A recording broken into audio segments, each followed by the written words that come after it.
Neste mês de janeiro, está nos ajudando a fazer esta jornada bíblica o professor Dr. Padre Antônio César Seganfredo, ele que é doutor em Teologia Bíblica.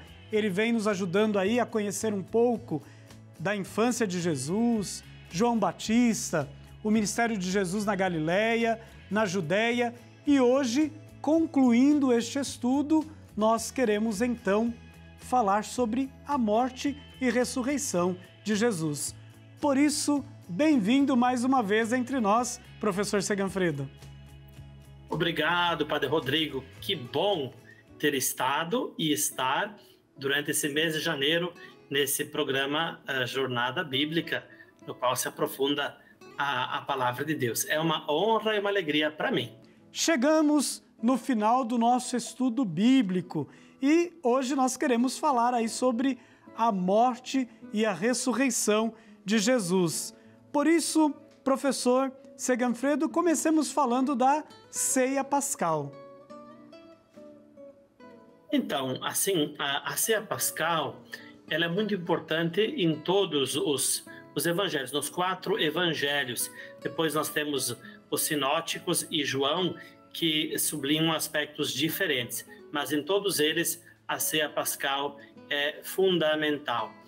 A raiz é o Êxodo, né? Lá o capítulo 12 do Êxodo. Aliás, eu sublinhei desde o início do mês como Mateus sublinha, como Mateus apresenta Jesus como o novo e o definitivo, o novo Moisés, novo e definitivo Moisés. Nesse sentido, lá no Êxodo, né, que tem Moisés como esse personagem assim central, no capítulo 12, Deus ordena que celebrem a Páscoa antes da saída do Egito. E no celebrar a Páscoa, o sangue do cordeiro imolado será colocado então nas portas e será motivo de salvação para os primogênitos de Israel. A ceia pascal, que é assim tão sublinhado nos 4 evangelhos, primeiro ela apresenta Jesus e os seus discípulos como judeus fiéis, mas claro que é muito mais do que isso, na medida em que Jesus, celebrando a ceia pascal com os seus discípulos, ele prefigura o momento da cruz, no qual ele será, no qual ele derramará o seu sangue, né? E o seu sangue será então aquele que redimirá, né? Redimirá em todos os tempos os seus discípulos, mas enfim, toda a humanidade, todos os povos, raças e línguas. Então, a ceia pascal tem uma importância fundamental. Veja, a sua raiz está nas Escrituras de Israel, no Êxodo, mas Jesus dá digamos assim, um cumprimento definitivo, né? É no seu sangue que nós encontramos a redenção. É interessante que neste evangelho a gente também começa a ver os passos de Jesus a caminho da cruz. E lá nós temos esta figura, Jesus que é apresentado ao governador. Por que o evangelista procura ressaltar esta passagem da vida de Jesus? Então, assim, nos evangelhos em geral, nós encontramos então a questão da presença romana, né? Isso nos ensina também que que Jesus e depois também os seus discípulos viveram em momentos bem concretos. Naquele momento, a autoridade política, militar, a força do exército, a força do dinheiro estava nas mãos dos romanos.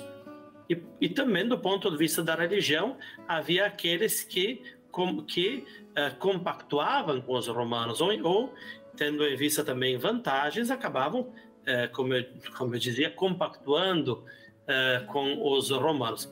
Jesus, ele então comparece primeiro diante das autoridades judaicas e depois diante também do governador romano, né?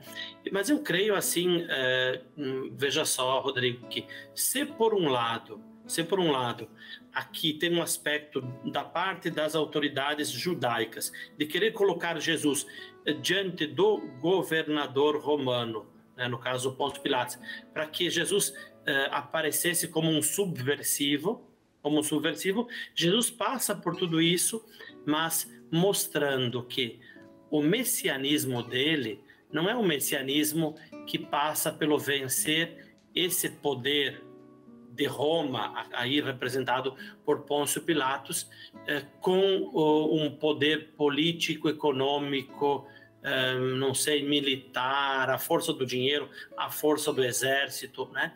Mas passa pelo converter o próprio coração, né? A força, o poder de Jesus, o Messias, o Filho de Deus, está no converter o coração. Nesse sentido, ele não é o Messias davídico, poderoso, ou alguém que vem com poder ou com um exército, mas é o Messias das bem-aventuranças. É o Messias que convida a fazer a paz. Bem-aventurados os fazedores da paz, os construtores da paz. Bem-aventurados os misericordiosos, né? Então, veja, e hoje em dia também, infelizmente, também aqui no Brasil, muitas vezes, também da parte dos cristãos, se gostaria de vencer pela força da política, pela força, né, pela força da nossa atuação na sociedade.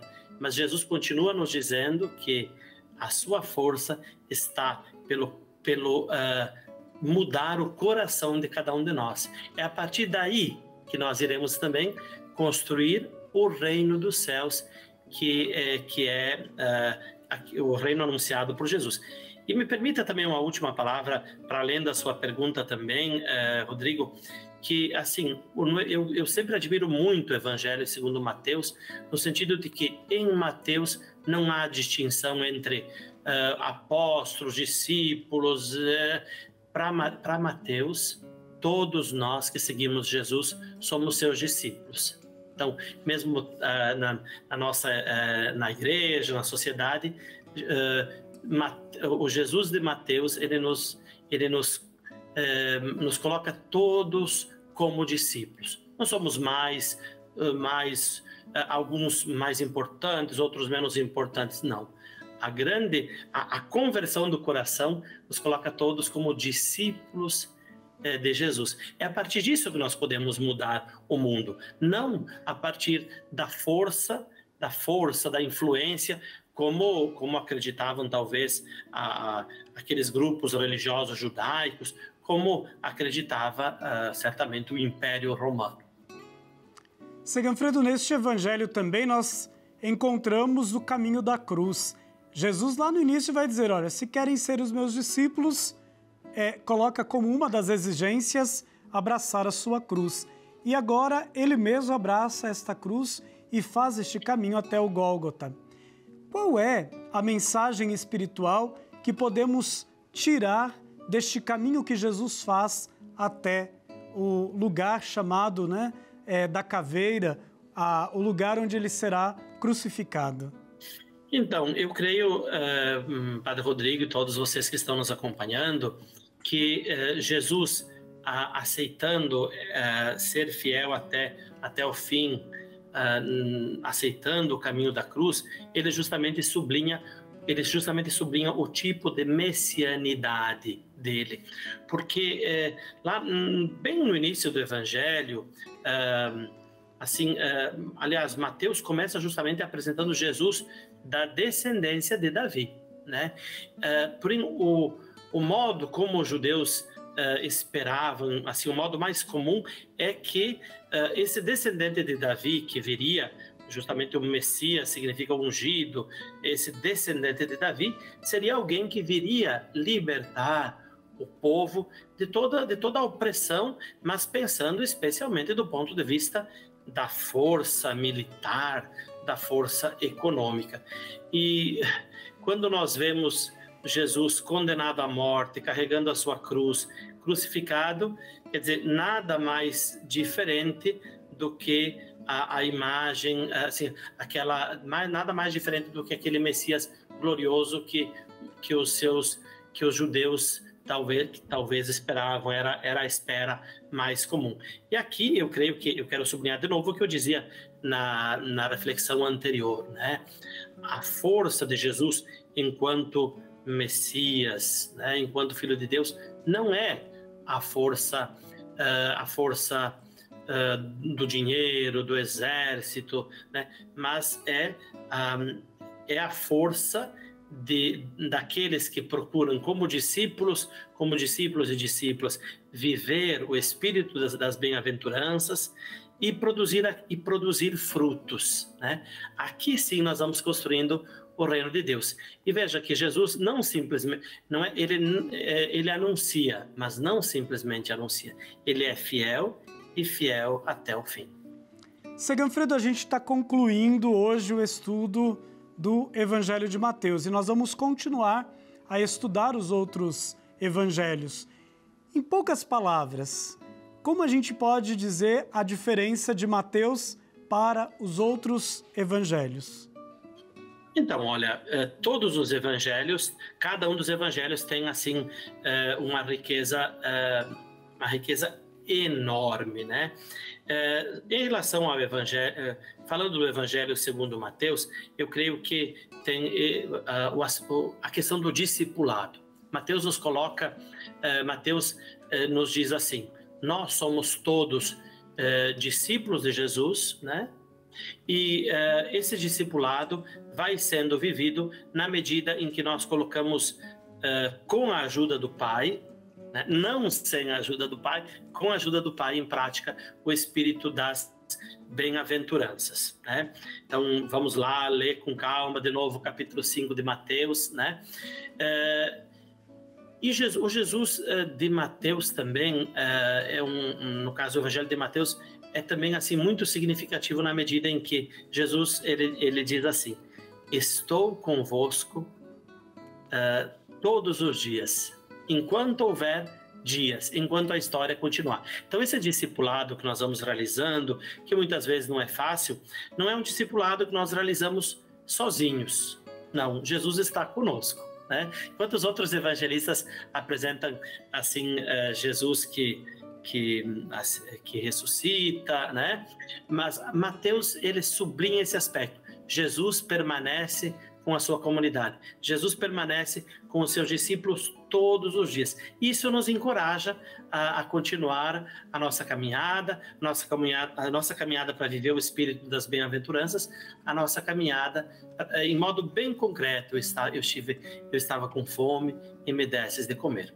Teria tantas outras coisas para dizer, né, Rodrigo? Mas espero que esses 5 encontros tenham sido quase que uma espécie de um convite para que possamos continuar o estudo desse evangelho que, como os outros também, é um evangelho extraordinário.